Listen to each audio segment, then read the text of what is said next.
Learner, welcome to all of you in once again my channel which is named Focus to Education with Priyamvada. तो अपने पिछले video में मैंने संस्थागत नियोजन के बारे में चर्चा की थी। उसकी उत्पत्ति कहाँ से हुई है, उसका ओरिजिन कहाँ से हुआ है, उसका अर्थ तथा उसकी विशेषताएं क्या है। क्योंकि जब हम BA पार्ट 1 में हैं और हमारा विषय शिक्षा शास्त्र है, तो उसका जो फर्स्ट पेपर है शिक्षा के सिद्धांत यानी प्रिंसिपल ऑफ एजुकेशन, उसकी चौथी यूनिट हमने कवर कर ली थी। पांचवी यूनिट भी हम लगभग कवर करने के करीब आ गए हैं, जिसमें हमारे 3 नियोजन हैं। एक है मानव शक्ति नियोजन, दूसरा संस्थागत नियोजन तथा सूक्ष्म नियोजन। तो मैंने मानव शक्ति नियोजन पे हम चर्चा कर चुके हैं। उसके बाद आता है संस्थागत नियोजन, इस पर भी हमने इसकी उत्पत्ति, अर्थ, इसकी विशेषताओं पर चर्चा किया। आज हम इसका कार्यक्षेत्र तथा इसकी आवश्यकता, इसके उद्देश्य को जानेंगे। उसके बाद नेक्स्ट वीडियो में हम जानेंगे कि संस्थागत नियोजन की जो तकनीक है, तकनीक के क्षेत्र में यानी संस्थागत नियोजन की प्रक्रिया तथा तकनीक जानेंगे। तो आज हम इसका कार्यक्षेत्र तथा इसका उद्देश्य जान लेते हैं कि इसका कार्यक्षेत्र क्या है। संस्थागत नियोजन का कार्यक्षेत्र यानी scope of the institutional planning. तो पहला क्या है, पहला है ये हेडिंग दी हुई है, उसके अंदर कुछ सब पॉइंट्स हैं यानी सब टॉपिक्स हैं, उस ऐसे करके हम इसके कार्यक्षेत्र को जानेंगे। तो पहली हेडिंग है हमारी, संस्थागत योजना ऐसी होनी चाहिए जो विद्यालय में निम्न बिंदुओं में गुणात्मक सुधार करे। यानी क्या बिंदु बताए जा रहे हैं, क्या पॉइंट्स कि ये योजना ऐसी होनी चाहिए जो विद्यालय में निम्न, तो उस पर हम चर्चा करते हैं 1 बाई 1। करीब हमारे 9 पॉइंट्स हैं। तो हम शुरू करते हैं। शिक्षण समय सारणी यानी पढ़ाने की जो पहला हमारा पॉइंट है वो शिक्षा समय सारणी है। यानी पढ़ाने के लिए हमें एक टाइम टेबल या समय सारणी बनानी पड़ती है। शिक्षण कर रहे हैं हम, शिक्षण या अधिगम प्रक्रिया जो हो रही है, अगर हम शिक्षित हैं कि शिक्षा दे रहे कॉलेज में हैं, हम किसी विद्यालय में, प्राथमिक विद्यालय, माध्यमिक विद्यालय, उच्च विद्यालय, तो हमारी शिक्षण क्या है, समय सारणी युग के अनुसार होनी चाहिए कि इस टाइम पे हम इस टॉपिक पे बात करेंगे। जैसे जब हम माध्यमिक स्तर पे होते हैं या प्राथमिक स्तर पे होते हैं तो हर क्लास का एक पीरियड होता है। उसके बाद जब हम उच्च स्तर पे जाते हैं हायर एजुकेशन में, तो हम क्या देखते हैं कि वहाँ पे हमें इस टाइम तक दे दिया जाता है कि हमारे इस डिपार्टमेंट में, हमारा जो सब्जेक्ट है उसके डिपार्टमेंट में हमारी पहली क्लास 30 मिनट की या 20 मिनट की, तो इतने बजे तक, फिर हमारा ब्रेक है, फिर इतने बजे तक। उसमें इतना फाउंडेशन नहीं, वो थोड़ा लचीली हो जाती है, लेकिन समय सारणी तो हमें बनानी ही पड़ती, चाहे हम प्राथमिक स्तर पे हों, माध्यमिक स्तर पे हों या उच्च स्तर पे हों। फिर क्या है दूसरा, गृह कार्य। यानी जब हम विद्यालय में जाते हैं शिक्षा ग्रहण करने, हम बाल्यावस्था में होते हैं, हम किशोरावस्था में होते हैं, यानी हम प्राथमिक शिक्षा या माध्यमिक शिक्षा ग्रहण कर रहे होते हैं, तो हमको जो कुछ टीचर या शिक्षक हमें पढ़ाते हैं तो उसी से संबंधित हमें एक गृह कार्य मिलता है, यानी होमवर्क, जिसको अंग्रेजी भाषा में होमवर्क कहते हैं। यानी गृह कार्य क्या हुआ, जैसे हम मैथ के अगर स्टूडेंट हैं तो हमें मैथ के बारे में कोई जैसे नंबर सिस्टम पढ़ाया जा रहा है, तो हमें नंबर सिस्टम के बाद जो नंबर जो हमें टीचर पढ़ा चुके, उसके बाद उसी के कोई क्वेश्चन को उठा के हमें होमवर्क दे दिया जाता है, ताकि हम उसको करके अगले दिन हम उसकी टीचर से चेक करवाते हैं। इससे क्या होता है, शिक्षण अधिगम प्रक्रिया हमारी सुचारू रूप से चलती है। तो गृह कार्य एक बहुत ही महत्वपूर्ण बिंदु है संस्थागत नियोजन का, जिसको हमें समझना चाहिए, इसके महत्व को, इसकी आवश्यकता को, और संस्थागत नियोजन में इसके कार्य क्षेत्र में ये क्यों शामिल है। उसके बाद है तीसरा, शारीरिक क्रियाएं। यानी हमें क्या शामिल करना पड़ेगा, संस्थागत शारीरिक क्रियाएं। शारीरिक क्रियाएं कैसे होगी, जैसे हम किसी खेल कूद में, हमारा एक पीरियड हुआ गेम का, या अनिवार्य कर दिया जाए कि उस पीरियड में हमें खेलना है, कोई भी हम खेल, वॉलीबॉल खेल रहे हो, हॉकी खेल रहे हो, बैडमिंटन खेल रहे हो, जिससे हमारी शारीरिक क्रियाएं सुचारू रूप से चलती रहें, जिससे बालक का सर्वांगीण विकास हो सके। फिर है चौथा, पाठ्य सहगामी क्रियाएं। पाठ्य सहगामी क्रियाएं यानी हमारा जो पाठ है उससे संबंधित जो सहगामी क्रियाएं हमें करवाई जा रही हैं। जैसे हम साइंस के अगर स्टूडेंट, मान लीजिए हम माध्यमिक स्तर पे हैं, या हम प्राइमरी लेवल पे भी हैं, माध्यमिक स्तर पे हैं, तब तो हमें क्या होता है, साइंस हमें फिजिक्स पढ़ाया जा रहा है, या रसायन विज्ञान में हमें पढ़ाया जा रहा है कि न्यूट्रन कैसे बनती है, न्यूट्रन या ऑक्सीजन का क्या उपयोग होता है, तो उसी लैब में हमें ले जाया जाता है। जब हम हाई स्कूल या इंटर में होते हैं तो लैब में जाके हमसे वो प्रयोग में करवाया जाता है, जो हमारी पाठ्य सामग्री के अंतर्गत है। इस प्रकार बालक बहुत अच्छे से सीखता है और उसका विकास बहुत तेजी गति से होता है। फिर है 5वां शिक्षण योजना, यानी हमें टीचिंग क्या करना है, हमें किस हिसाब से पढ़ाना है, उसके लिए पहले हमें योजना बनानी होगी कि हम ये टॉपिक इतने समय में बनाएंगे, इसको हम मैटर कहाँ कहाँ से प्रोवाइड कर रहे हैं, योजना बनाएंगे।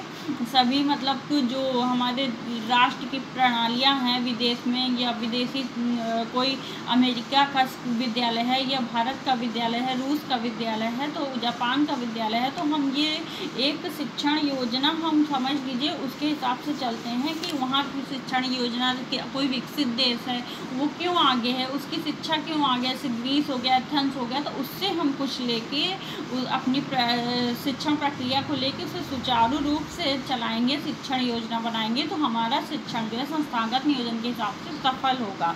फिर है 6वां दृश्य सव्य दृश्य एवं अन्य सहायक शिक्षण सामग्री, यानी सव्य दृश्य जो हम सुन सकते हो, देख सकते हो, एवं अन्य सहायक शिक्षण सामग्री हो जिसके माध्यम से हम छात्र का सर्वांगीण विकास कर सकें। उसके बाद है 7वां पुस्तकालय। पुस्तकालय यानी लाइब्रेरी का विद्यालय में होना बहुत ज़रूरी है, जिससे छात्र जो पढ़ते हैं, अगर वो वंचित छात्र हैं, गरीब तबके से आते हैं, तो उनके पास अगर बुक्स नहीं हैं, किताबें नहीं हैं, तो वो लाइब्रेरी में विद्यालय में जा सकते हैं और लाइब्रेरी से अपने सब्जेक्ट के हिसाब से किताब लेके उससे पढ़ भी सकते हैं, उसको इशू करा के अपने घर भी ले जा सकते हैं, उसके माध्यम से उससे आराम से उनका मैटर जो है सॉल्व हो जाता है।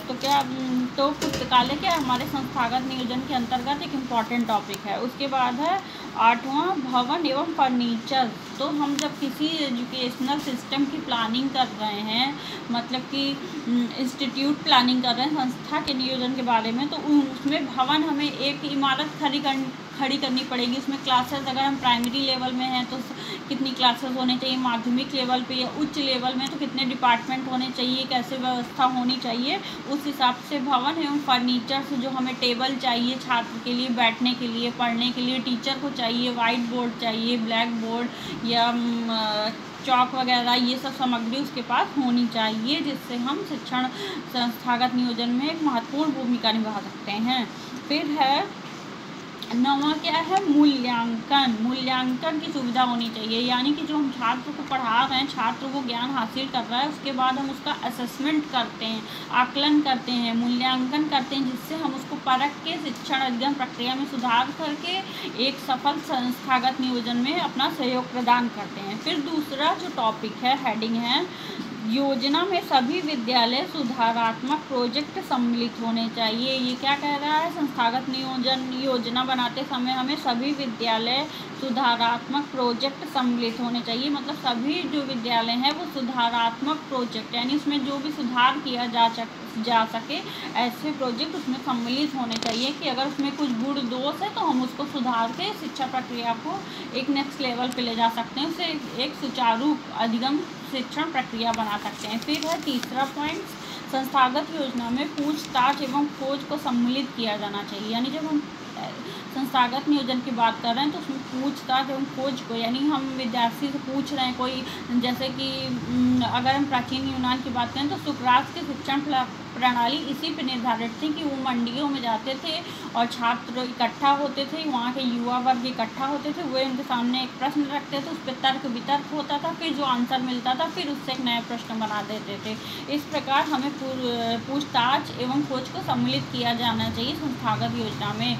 यह खोज क्रियात्मक अनुसंधान के रूप में होनी चाहिए। यह खोज कैसी होनी चाहिए, क्रियात्मक अनुसंधान, यानी जब हम एक्शन रिसर्च पढ़ते हैं, जब हम रिसर्च का पेपर पढ़ेंगे तो समझेंगे कि जब हम खोज करते हैं क्रियात्मक अनुसंधान के रूप में होनी चाहिए। मतलब उसका क्रियात्मक, छात्र उसको दे रहा है, हम उससे पूछ रहे हैं, वो बता रहा है, वो खोज कर रहा है, कुछ नई चीज़ बना रहा है, वो साइंस सब्जेक्ट में है या पेंटिंग में भी है इवेंट, तो हम कोई नई चीज़ ला रहे हैं, उसको क्रियात्मक क्रिया करके सीख रहे हैं, तो क्रियात्मक अनुसंधान में होनी चाहिए, जो अध्यापक द्वारा शिक्षण ज्ञान अर्जन प्रक्रिया से संबंधित सभी विषयों पर कक्षा की वास्तविक परिस्थितियों में की जानी चाहिए। यानी कि ये क्या इस तीसरे टॉपिक में बताया जा रहा है, संस्थागत योजना में पूछताछ एवं खोज को सम्मिलित किया जाना चाहिए। यह खोज क्रियात्मक अनुसंधान के रूप में होनी चाहिए, क्रिया करके, और जो अध्यापक द्वारा शिक्षण ज्ञान अर्जन प्रक्रिया से संबंधित सभी विषयों, यानी शिक्षण जो है हमारा अध्यापक है उसकी ज्ञान अर्जन की जो प्रक्रिया है, प्रोसेस है, चाहे वो शिक्षण ग्रहण कर रहा हो या छात्र सीख रहा हो, शिक्षण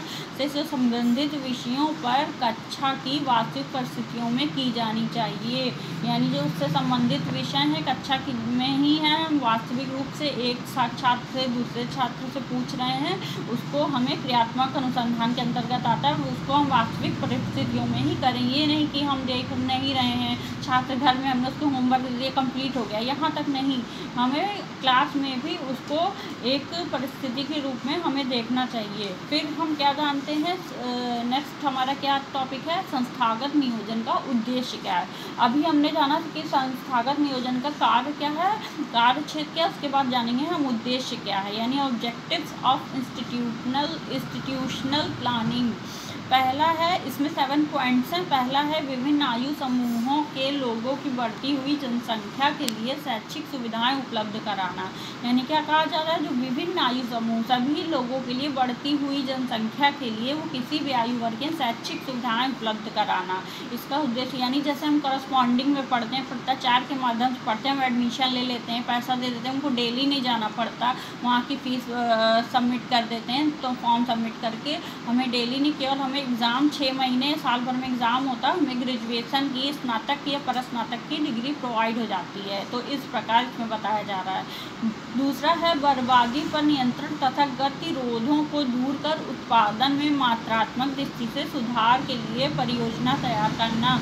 यानी विद्यालय में, किसी भी विद्यालय में जो बर्बादी, उस पर हम नियंत्रण करेंगे कि पैसे का मिसयूज ना हो, वो छात्रों के या शिक्षक की प्रक्रिया के सुधार में ही यूज किया जाना चाहिए। तथा गतिरोध, जो गतिरोध हैं, बैरियर्स हैं, उनको हम खोज करके, उनको दूर करके उत्पादन में, यानी जो हम शिक्षण प्रक्रिया के माध्यम से क्या करते हैं, हम एक मानव संसाधन का उत्पादन कर रहे हैं जो हमारे राष्ट्र, समाज, देश, पूरे विश्व के प्रगति में हाथ बटा सके और कदम से कदम मिला के चल सके, चाहे वो बालक हो, बालिका हो, कोई भी हो, थर्ड जेंडर हो, किसी की भी बात हो रही है। फिर उत्पादन में क्या, हमें क्वांटिटेटिव दृष्टिकोण से, क्वांटिटेटिव पॉइंट ऑफ व्यू से सुधार के लिए परियोजना तैयार करनी चाहिए। फिर तीसरा है उपलब्ध संसाधनों के बेहतर उपयोग से प्रति छात्र शैक्षिक लागत को कम करना। जो उपलब्ध हमें साधन हैं, उपलब्ध संसाधनों के बेहतर उपयोग से हमें प्रति छात्र शैक्षिक लागत को कम करना होगा। फिर है चौथा, विद्यार्थियों के ज्ञान और दक्षता को सुधारने तथा उनके नैतिक, सामाजिक और शारीरिक प्रशिक्षण को अधिक प्रभावी बनाने के लिए शैक्षिक उत्पादन में गुणात्मक सुधार करना। अभी तक हम मात्रात्मक सुधार की बात की है तीसरे पॉइंट में कि उपलब्ध संसाधनों के बेहतर उपयोग से प्रति छात्र के शैक्षिक लागत को कम करना, उसकी मतलब मात्रात्मक सुधार करना। उसके बाद हम पढ़ रहे हैं कि विद्यार्थियों के ज्ञान और दक्षता को सुधार, उनके अंदर जो ज्ञान है, जो छुपा हुआ कौशल है, उसको सुधारने, चाहे वो सामाजिक दक्षता हो, इमोशनल दक्षता हो, कोई भी हो, यानी कि भावात्मक दक्षता, सामाजिक दक्षता को, नैतिक हो, समाज के जो समाज में सिस्टम है, व्यवस्था, उसके अनुसार हमारी शिक्षा हो और शारीरिक प्रशिक्षण उन्हें दिया जाए को अधिक प्रभावी बनाने के लिए शैक्षिक उत्पादन यानी एजुकेशनल प्रोडक्शन के लिए हमें क्वालिटेटिव सुधार करना होगा, यानी गुणात्मक सुधार करना होगा। फिर पांचवा है अध्यापक और छात्र को सृजनात्मक प्रतिभा के प्रकटीकरण तथा स्वतंत्र परिवेश में ज्ञान अनुभव के आदान प्रदान का अवसर उपलब्ध करवाना। यानी यहाँ क्या कहा जा रहा है कि अध्यापक छात्र को सृजनात्मक प्रतिभा के, जो उसके अंदर छुपी हुई सृजनात्मक प्रतिभा है, कौशल है, क्रिएटिविटी है, उसको प्रकट करें। हम कैसे उसको निखार खिलाएं, शिक्षण के माध्यम से, उसकी क्रियाओं के माध्यम से, खेल कूद के माध्यम से, शारीरिक एवं मानसिक क्रियाओं के माध्यम माध्यम से तथा स्वतंत्र परिवेश कैसा हो छात्रों के लिए, टीचर के लिए स्वतंत्र परिवेश हो जिसमें ज्ञान के अनुभव के आदान प्रदान का अवसर उपलब्ध कराना चाहिए। यानी ज्ञान है, अनुभव है जो वो अपने अनुभव से करके सीखते हैं, चाहे वो अपने घर से शिक्षावस्था में सीखे हैं, बाल्यावस्था में समाज से सीख रहे हैं, किसी से भी सीख रहे हैं, अपने माता पिता से सीख रहे हैं या इस विद्यालय में शिक्षण से सीख रहे हैं, तो उसके आदान प्रदान का उपलब्ध कराना चाहिए हमें स्वतंत्र परिवेश में। ज्ञान एवं अनुभव जो है उसको हमें आदान प्रदान का अवसर उपलब्ध कराना। उसके बाद छठवां है शिक्षा में विकेंद्रीकरण की व्यवस्था को अपनाना। यानी शिक्षा में विकेंद्रीकरण यानी प्रत्येक जो केंद्र हैं सभी में शिक्षा ऐसी होनी चाहिए जो एक केंद्र में हो रही है, तो अलग अलग केंद्रों में भी, अलग अलग विद्यालयों में भी हमें शिक्षा व्यवस्था को अपनाना चाहिए, यानी विकेंद्रीकरण की व्यवस्था को। फिर सातवां है एवं लास्ट पॉइंट है संस्थागत नियोजन का उद्देश्य का अध्यापकों को अपने कार्य के परिप्रेक्ष्य में उत्तरदायित्व बोध कराना। यानी जो अध्यापक हैं वो अपने कार्य के परिप्रेक्ष्य में जो भी उनका कार्य है शिक्षण से संबंधित उसमें उनका उत्तरदायित्व बोध कराना। यानी उन्हें ये उत्तरदायित्व उनका क्या बनता है, इससे उनका बोध कराना, उनको अंदर ज्ञान अर्जन करना, जिससे वो संस्थागत नियोजन में एक सहायक रोल अदा कर सकें। तो आज हमने क्या पढ़ा, क्या जाना, हमने संस्थागत नियोजन के कार्य क्षेत्र को जाना, संस्थागत नियोजन के उद्देश्य को जाना। हम अपने नेक्स्ट वीडियो में संस्थागत नियोजन की प्रक्रिया तथा तकनीक के बारे में चर्चा करेंगे। और तब तक के लिए आप सभी को मेरा नमस्कार। और अगर मेरा वीडियो आप लोगों को पसंद आ रहा हो तो प्लीज़ शेयर, लाइक, कमेंट कीजिए, जिससे मुझे प्रेरणा मिलेगी एजुकेशनल वीडियो बनाते रहने की। तो आज का हमारा टॉपिक इतना ही था। सभी सीखने वालों को मेरा नमस्कार।